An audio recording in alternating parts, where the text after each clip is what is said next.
보고회를 시작하겠습니다. 안녕하십니까. 노인정책팀장 강경입니다.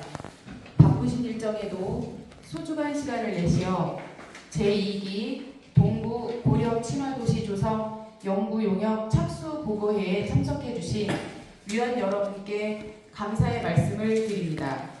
본 용역은 지난 4월 20일 착수해 9월 20일까지 총 5개월간이며 용역 중간 보고회는 7월경, 최종 보고회는 9월경 개최 예정임을 알려드립니다. 오늘 착수 보고회는 동부만의 차별화된 제2기 고령 친화도시 실행계획을 수립하기 위해 위원님들께 방향을 설명드리고 고견을 듣고자 마련되었습니다. 그럼 지금부터 위원장님의 인사 말씀을 시작으로 보고회를 시작하도록 하겠습니다. 위원장님께서는 간단하게 인사 말씀해 주시기 바랍니다. 정보 국장님 반갑습니다. 지난번에 한번 뵙고 또 이렇게 다시 한번 또 뵙게 돼서 반갑고요. 5월달 맞이해서 이제 저희 동부 행사가 많은데 또 우리 전문가께서도 각 지금 위치에 계신데 행사 많으신데도 불구하고 귀한 시간을 내주셔서 감사드립니다. 잘 아시다시피 우리 동부는 이제 65세 이상이 20%가 넘는 초고령 사회가 우리가 2018년도에 저희가 지입됐고요. 그 일환으로 해서 WHO에서 2021년도에 저희가 인정을 받은 점이 있었고, 이제 2기 2024년도부터 2028년까지의 2기 고령 친화도시 시행의 수립을 위해서 저희가 어떻게 이제 그 친화도시를 어떻게 잘 끌어갈 건가에 대한 연구 용역을 맡겼는데, 그 연구 용역에 대한 오늘 착수 보고회가 오늘 되겠습니다. 오늘 연구 용역을 어떤 계획으로 수립했는지 좀 일단 발표를 좀 보시고 우리 전문가 위원들의 고견을 좀 듣고자 합니다. 오늘 제시된 사안들에 대해서 저희는 또 부에서 수목록 추진을 위해서 열심히 할 테니까 지속적인 관심을 좀 가져주시기 바라고요. 오늘 참석해 주셔서 다시 한번 감사드립니다. 이어서 사단법인 한국정책경영연구원 원장 이훈희 박사입니다. 먼저 저희 연구기관하고 저희 연구진들, 그다음에 저희 대해서 소개를 드리자면요. 저는 이제 저번 정부에서는요, 국무총리실에서 일자리 국정과제 평가정보위원을 연구를 했고요. 이번 정부 들어와서는 조금 아쉽지만 저출산 고령사회위원회 위원으로 200까지는 올라갔다가 좀 아쉽게 떨어졌습니다. 그리고 지금은 경상북도에서 경북 미래비전 2045라는 게 있거든요. 그래서 이제 카이스트의 미래전략대학원 교수님들하고 경북연구원, 그다음에 외부연구진이 한 15명 정도가 자문위원이 됐는데, 지금은 이제 전국의 이제 미래를 설계하는 그런 자문위원으로 참여를 하고 있고요. 또 가천대학교 겸임교수, 사회정책대학원 겸임교수 활동을 하고 있습니다. 또 저희 연구기관 같은 경우는 저출산이라든지 고령화 관련된 용역들을 다수를 수행을 했습니다. 예를 들어서 저출산 고령사회위원회에서 다루지 않는, 그러니까 중앙부처에서 관련된 저출산 고령사회 정책들 중에 중앙부처끼리 필요한데 위원회에서 다루지 않는 사업들을 저희가 발굴을 하기로 했었고요.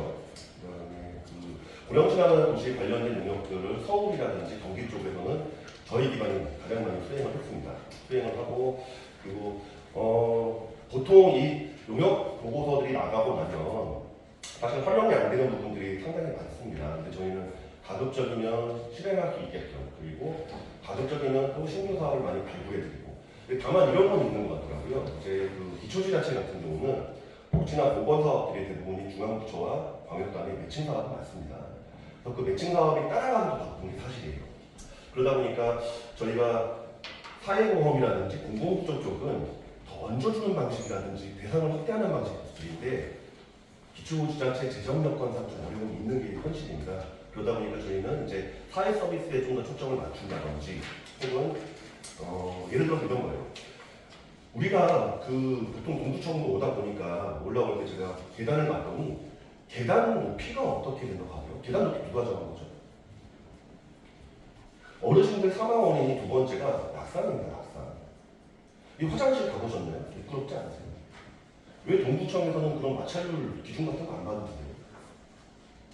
그런 적은 비용으로 할 수 있는 신규 사업들은 저희가 드립니다. 그러니까 저희가 동구청 와서 제가 방금 딱 올라오면서 느꼈던 게 이게 계단이 상당히 좀 어르신들을 이게 더 바꿔하지 못하다. 그럼 계단부터 바꿔볼까? 최소한 공공시설에 계단 규정을 만들어 볼까? 어르신들 최소한 공공기관의 화장실 마찰률 기준을 마련하고 어르신들 낙상하지 않게끔 만들어 보면 어떨까? 많은 비용이 안 듭니다. 저희는 지자체의 예산 제한을 안기 때문에 그러한 신규사업 중 위주로 저희가 발굴을 많이 해서 드릴 예정이고요. 그리고 이 고령친화도시라는 게 뭐 다 전문가분들이시기 때문에 아실 겁니다. 그 어르신만을 위한 도시를 만드는 건 아니에요. 어르신뿐만이 아니라 평생 살고 싶은, 그러니까 모든 시민들이 평생 살고 싶은 도시를 만드는 거고요. 신체적으로나 정서적으로나 사회적으로 안녕한 삶을 사는 도시를 만드는 게 목적입니다. 한번 생각을 해보죠.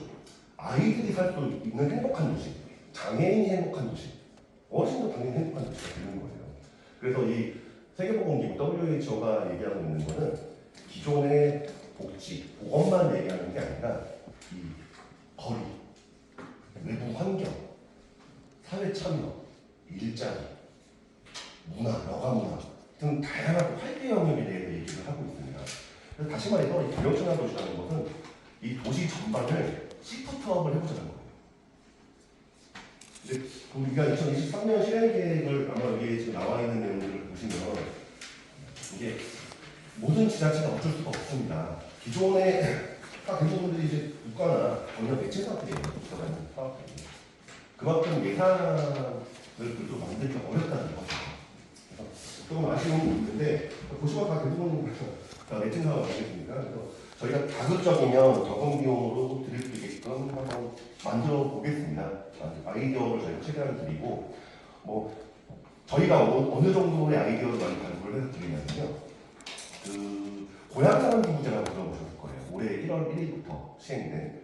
그, 지금 농사구청에서는 특히 뭐, 인제군 같은 데는 황태를 드린다든지, 어디든 뭐, 버섯 드린다든지, 이거 하고 계세요.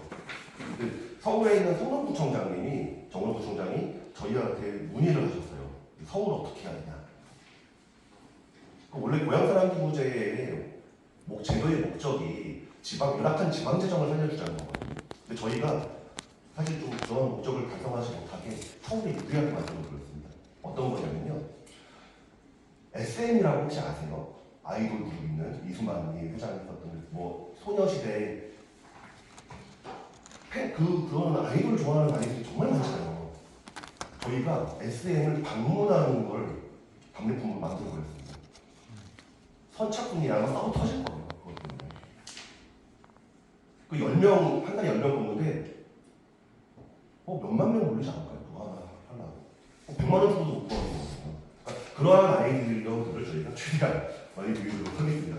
소리가 좀 서두 부분이 너무 길어서 바로 시작을 하겠습니다.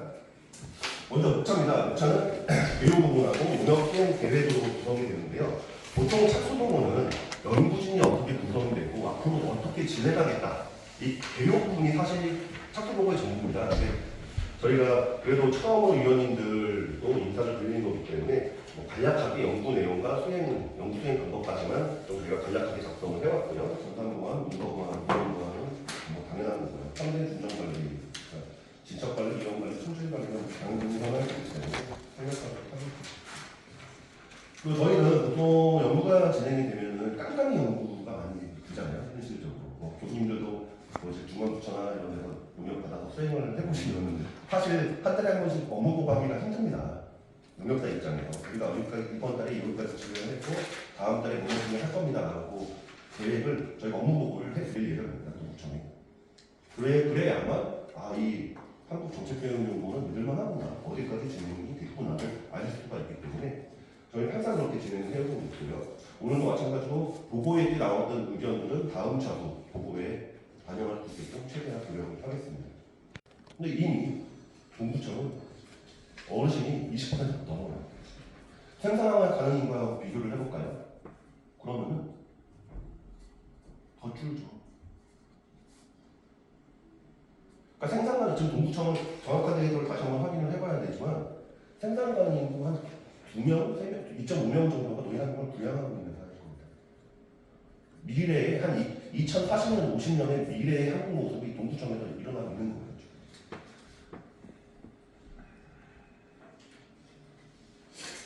그래서 저희는 보통은 이제 보통 고령 시간을 얘기하는 액티브 에이징이 기본적인 게 될 것이고, 에이징 플레이스, 그다음에 세대 간 결속, 이 세 가지를 저희 초점을 갖고 연구를 진행을 할 것이고요. 그러면 운동하고 계실 겁니다. 이게 보시면 모니터라인이 사업의 측에서 말씀드리고 타운 미팅 같은 경우 한번 해보시면 어떻겠냐. 그러니까 부총장님이 아무래도 외부에 한 번도 나올 수가 있는 거고, 어르신들하고의 만나는 자리를 하나 더 만들 수 있는 거기 때문에 어르신들 의견을 들을 필요가 있고, 또 하나가 이제 보시면은 이제 주민대표 서비스 직접 제공자 실무자들은 또 들어갈 수 있고, 이 동구청의 기업 체들도 들어와도 되죠. 네. 어르신들 일자리를 만들어주고 연결시키고 그래서 너무 우리가 이 노인복지 갖고만 생각하지 말자는 겁니다. 사회 전반이다. 어르신들 일자리까지 관련된 조금 폭넓게 보시면 좋겠습니다. 그래서 이런 아이디어들을 저희가 최대한 드리도록 하겠습니다. 예, 감사합니다.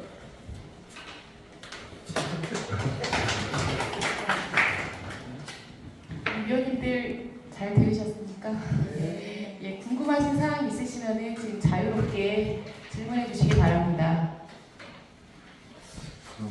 한국정책경영연구원에서 저희 동부 2기 고령 친화도시 조성 연구에 대한 착수보고에 대한 개념과 연구 체계는 제가 보기에는 제대로 좀 갖춰 있으신 것 같고 경험도 좀 많아 보입니다. 그리고 이게 그동안에 일기 때 많이 부족했던 것들이 눈에도 보이고, 이게 보고를 받으면서 느꼈던 점이 우리 동구에 이제 어떤 새로운 동구 모델을 좀 개발을 하는 게 목표라고 좀 봐주시면 우리 모든 세대가 행복한 고령 친화도시를 구축하는 건 사실 많아요. 제가 와서 느꼈던 점이 전체 주민들의 생활 인프라도 부족하지만 25%에 해당한 초고령 세대의 노인 인프라가 전혀 없어요. 사실 그것도 좀 제안해 주셨으면 좋겠고, 거기에 이제 운영 체계와 거기에 있는 사업들을 좀